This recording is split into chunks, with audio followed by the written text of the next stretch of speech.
Hello दोस्तों, international medicine भेजने से पहले ये वीडियो ज़रूर देखें, क्योंकि मैं इसमें आपको बताने वाला हूँ कि कंट्रीज़ के रूल्स के हिसाब से किस कंट्रीज़ में आप मेडिसिन भेजेंगे उसमें आसानी से क्लियर होकर डिलीवरी हो जाएगा। कुछ कंट्रीज़ हैं जहाँ पे डिलीवरी आसान नहीं होता, जहाँ पे पेपर वर्क का रिक्वायरमेंट होता है। तो सबसे पहले मैं आपको इसके बारे में बता देता हूँ कि हमें इसका पेपर वर्क क्या चाहिए होता है। पेपर वर्क के लिए अगर हम बात करें तो सबसे पहले डॉक्टर का प्रिस्क्रिप्शन चाहिए होता है, जिसमें पेशेंट्स का नाम लिखा होना चाहिए, उसकी कितने महीने की मेडिसिन हैं, कौन सी मेडिसिन हैं, ये लिखा होना चाहिए। डॉक्टर का स्टैंप लगा होना चाहिए, इस पर नाम लिखा होना चाहिए, साइन होने चाहिए, वो वैलिड माना जाएगा।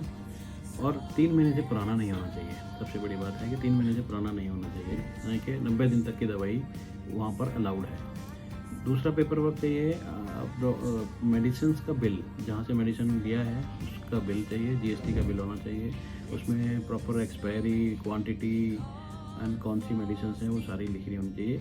और डॉक्टर की प्रिस्क्रिप्शन में और बिल में मिसमैच नहीं होना चाहिए। जो जो उन्होंने मेडिसिन लिखी है वो दोनों मैच होनी चाहिए आपस में, कि जितनी क्वांटिटी लिखी है वो होनी चाहिए, जितना दिन का लिखा है वो होना चाहिए, तो वो सारा उसमें मैच हो जाना चाहिए। थर्ड पेपर वर्क है जिसमें आप जो सेंडर है उसका केवाईसी चाहिए होता है, यानी कि आधार और पैन कार्ड की कॉपी चाहिए होती है। ठीक है, इसके बाद ये हम बात कर रहे हैं उन मेडिसिन की जो पर्सनल यूज़ के लिए इंटरनेशनल कंट्रीज़ में जाती है, ना कि कमर्शियल यूज़ के लिए।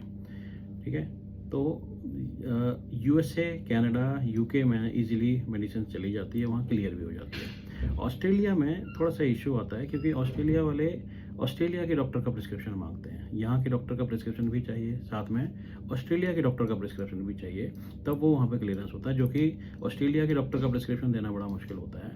तो इसलिए वो मेडिसिन हम बोल देते हैं कि ऑस्ट्रेलिया में अलाउड ही नहीं है।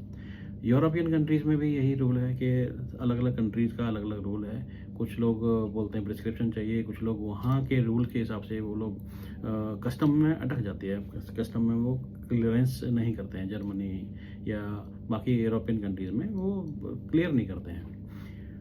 यूएई की अगर हम बात करें तो यूएई में भी सेम है कि मेडिसिन जाती है, बट वहाँ की गवर्नमेंट की अथॉरिटी चाहिए होती है।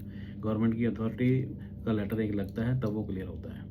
तो मेडिसिन के लिए इंटरनेशनल कोरियर में थोड़ा सा आता है इशू, तो बट क्लियर हो जाती है, चली जाती है।